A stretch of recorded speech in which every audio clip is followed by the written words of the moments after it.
నమస్కారం ప్రజలారా. మన జగనన్న అసెంబ్లీకి రాకుండానే ఏమేమి రకంగా మాట్లాడుతున్నాడు, అది ఎన్ని విధాలుగా మాట్లాడుతున్నాడు అనేది అంటే వేరే పేపర్లోళ్ళు వేరే టీవీ ఛానళ్ళోళ్ళు చూపిరు. ఎందుకంటే మా నాన్న చేసేటువంటి అవులే పనులు అట్టుంటాయి. పనికి మాలిన మాటలు, పనికి మాలిన చేష్టలు తప్ప 11 మంది శాసనసభ్యులు ఉన్నారు. 11 నియోజకవర్గాలకు సంబంధించి ప్రజా సమస్యలపైన అసెంబ్లీలోకి పోయి పోరాడేదానికి ఏమి నీకు ఎంతసేపటికి ప్రతిపక్ష హోదా కావాలా, మాకు ప్రతిపక్ష హోదా ఇచ్చితేనే మేము అసెంబ్లీలోకి పోతామని కూర్చుంటే ఇంకా రాబోయే రోజుల్లో ఇంకెన్ని సీట్లు వచ్చాయో, ఏంది కథ, ఏంది వ్యవహారమో తెలియదు. సరే, మా సాక్షి పేపర్లో రాసినటువంటి రాతలను అయితే ఒకసారి మనం పరిశీలన చేద్దాం. ఎందుకంటే మనం అన్నది ఏదో ఒక రూపాన ముఖ్యమంత్రి చేయాలని అనుకుంటున్నాం, కానీ ఆయన వెనక్కిపోతున్నాడు, ముందుకు రావడంలే. అదే ఇక్కడ బాధ. సరే చూద్దాం ఏందనేది. ప్రజల గొంతు వినిపించకూడదా అని పెద్ద క్వశ్చన్ మార్క్ పెట్టారు. ఎవడు వినిపించకూడదు అన్నాడు? ప్రజల సమస్యలపైన, ప్రజా సమస్యలపైన 11 నియోజకవర్గాల్లో ఉండేటువంటి ప్రజల సమస్యపై పోయి అసెంబ్లీలో పోరాడు, అసెంబ్లీలో మన గొంతు వినిపి మనం మంచి చేసామన్నాం కదా గతంలో. అదే మంచిని మేము అధికారంలో ఉన్నప్పుడు చేసినటువంటి మంచి ఇది. ప్రస్తుతం కూటమి ప్రభుత్వం ఈ విధంగా చెడ్డ చేస్తుంది అని చెప్పు. అట్లా చెప్పేది ఉండదు. ఎంతసేపటికి మాకు ప్రతిపక్ష హోదా, ప్రతిపక్ష హోదా, ఇదే బతుకైపోయి వేరే బతుకే లేదు. ఓకే, ఇంకా ఏమేమి ఉన్నాయో చూద్దాం. అందుకేనా వైఎస్ఆర్సీపీని ప్రతిపక్ష హోదా నిరాకరణ. అందుకే అంటే ఈయన పోయి ఆడ కొట్లాడి ఆమెన రకరకాలుగా మనం చేసినటువంటి అభివృద్ధి అంతా రాష్ట్ర ప్రజానికానికి తెలియజేసి ఇప్పుడు కూటమి ప్రభుత్వంలో ఉండేటువంటి మంత్రులకి, నాయకులకి తెలియజేస్తారంటే భయపడి నాకు ప్రతిపక్ష హోదా ఇయ్యలేదు అంటాడు. మీరు చెప్పండి, ఎందుకు ప్రతిపక్ష హోదా ఇయ్యలేదో? అంత ఇంకిత జ్ఞానం లేకుండా ఎట్ట మాట్లాడతారు? ప్రతిపక్ష హోదా రావాలంటే మనకు ఎన్ని స్థానాలు, మనం ఎన్ని ఎమ్మెల్యే సీట్లు గెలిచి ఉండాలా, మనం ఎన్ని సీట్లు గెలిస్తే మనం ప్రతిపక్ష హోదాకు అర్హులము అనేది కూడా ఈ జ్ఞానం లేకుండా మాట్లాడితే ఎట్ట? ఇప్పుడు రకరకాలైనటువంటి సమస్యలు, రకరకాలైనటువంటి బాధలు, బందీలు ఉన్నాయి. పోయి అసెంబ్లీలోకి పోయి మాట్లాడవచ్చు కదా. అట్లా ఎంతసేపటికి మాకు అది ఇలా, మాకు ఇది ఇలా, ఇదే బతుకైపోయి. ప్రజల కష్టాలు వినడానికి ఈ ప్రభుత్వం ఇష్టపడటం లేదు. మనం అధికారంలో ఉన్నప్పుడు మామూలుగా ఇలా కనీసం ఎమ్మెల్యేలకు, మంత్రులకు, ఎమ్మెల్సీలకు కూడా మనం టైం ఇలా. ప్రజా సమస్యలు అటు పక్కన పెట్టు. మంత్రులకు టైం ఇచ్చినావా, ఎమ్మెల్యేలకు టైం ఇచ్చినావా, ఎమ్మెల్సీలకు టైం ఇచ్చినావా? ఎవడికి టైం ఇచ్చినావు? మనం తాడేపల్లి ప్యాలెస్లో కూర్చొని అక్కడి నుంచి చేసినటువంటి కార్యకలాపాలు తప్ప, సజ్జల గారు వచ్చి కలిసినారు తప్ప మీరు ఎక్కడ కలిసినారు? మీరు ఎవరిని కలిసినారు? పోనీ అటైనా ఎవరిని కలిసినారంట? ఏనాడైనా సరే జర్నలిస్టులతో ప్రెస్ మీట్ పెట్టినావా? రికార్డెడ్ కాదు, ప్రెస్ మీట్ పెట్టి వాళ్ళు అడిగిన దానికి నువ్వు సమాధానం చెప్పినావా?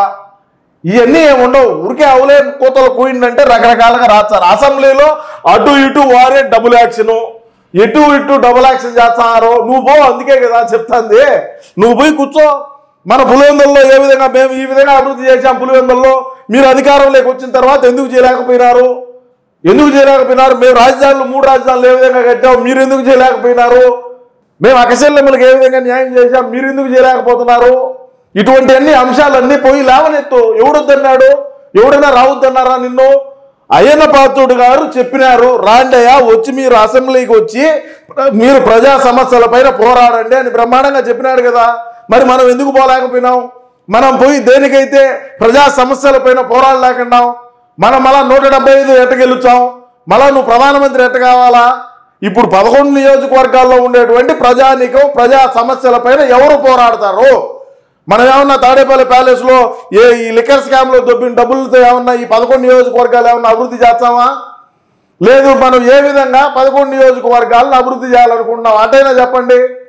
మనల్ని నమ్మి మనకు ఓట్లు వేసినారు కదా వాళ్ళ నియోజకవర్గాల్లో ఏ విధంగా ఉన్నాయి, ఏ విధంగా ప్రజలు ఇబ్బందులు పాలవుతున్నారు, అన్ని పథకాలు అందుతున్నాయా, రోడ్లు బాగున్నాయా, స్కూళ్ళు బాగున్నాయా, ఈ ఆరోగ్యానికి సంబంధించి హాస్పిటల్ బాగున్నాయా, పనితీరు బాగుండదా, అధికారుల పనితీరు బాగుండదా అని పోయి మీరు ప్రశ్నించండి.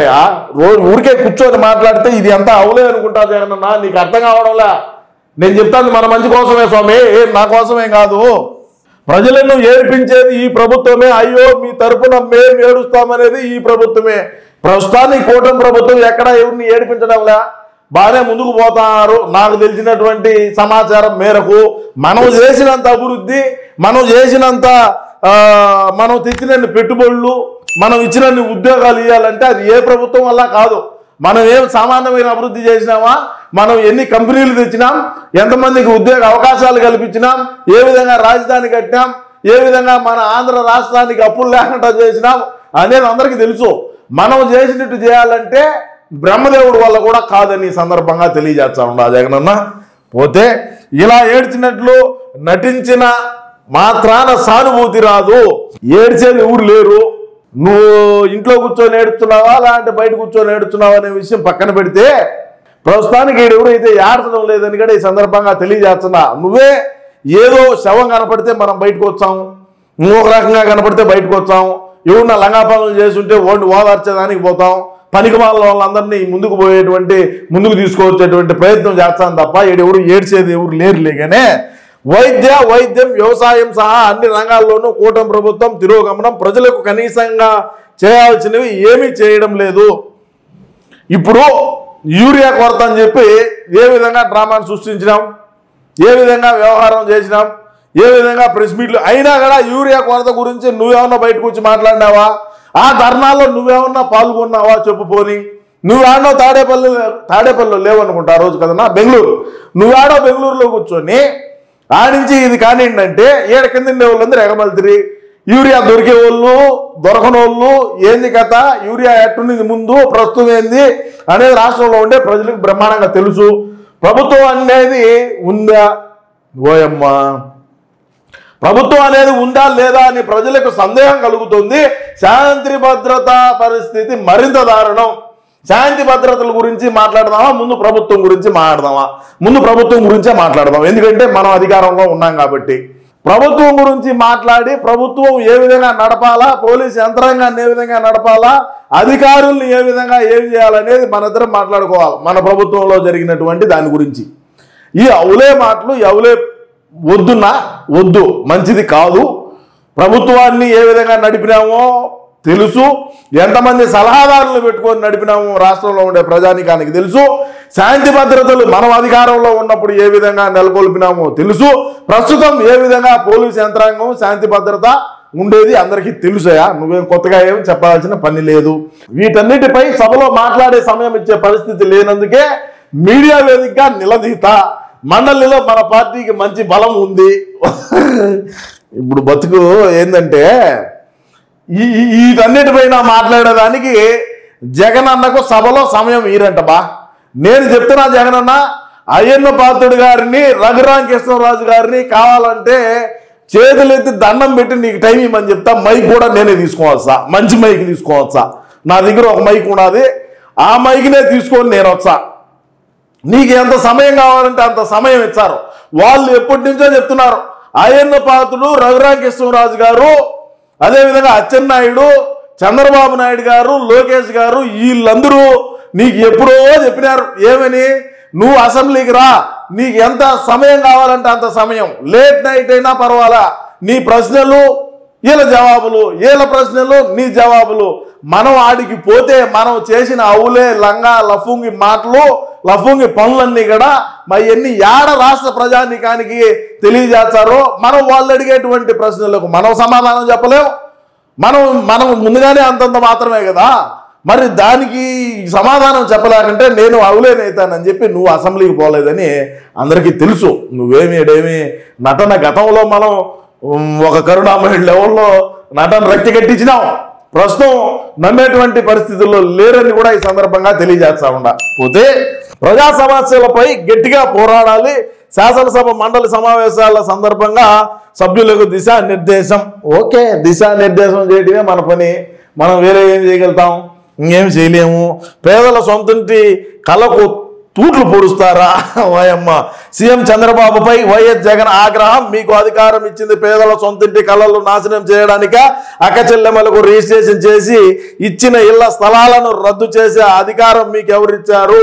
ఆ యొక్క స్థలాలు, ఆ పట్టాలు, అవి ఏవైతే ఉన్నాయో ఆ డాక్యుమెంట్లు వాటిని తీసుకొని పోయి బ్యాంకుల్లో పెట్టి లోన్లు తీసుకోవచ్చినది ఘనత మన జగనన్నకే సాధ్యం. వేరే వాడికి సాధ్యం కాదని వేరే వాళ్ళు చేయలేరు. నీ పేరుతో ఆ ఇచ్చినటువంటి 2 సెంట్ల ఇల్లు ఏదో మరి మేము గతంలో ఉన్నప్పుడు ఇచ్చింది, ఆ 2 సెంట్ల దగ్గర డాక్యుమెంట్లు తీసుకొని వాటిని తీసుకొని బ్యాంకుల్లో పెట్టి లోన్లు తెచ్చి మేము అధికారాన్ని నడిపినటువంటి పరిస్థితి. ఈరోజు మనం పేదల ఇంటి స్థలాల గురించి, పేదలకు ఇచ్చిన పేదల ఇల్లు గురించి, టిట్కో ఇల్లు గురించి మాట్లాడేటువంటి అర్హత మనకు లేదని కూడా ఈ సందర్భంగా తెలియజేస్తున్నా. ఏది ఏమైనప్పటికీ రాష్ట్ర ప్రజలారా, మన జగనన్న ఆయన ప్రజా సమస్యలను వినిపించకూడదా అని మన సాక్షి పేపర్లో రాసినటువంటి ఇది కథ. సరే, ఏది ఏమైనా జగనన్న దేనికి అసెంబ్లీకి పోలేదు అనేది మీకు తెలిసి ఉంటే మీ అమూల్యమైన అభిప్రాయం తప్పకుండా కామెంట్ రూపంలో తెలియజేయండి. నమస్కారం.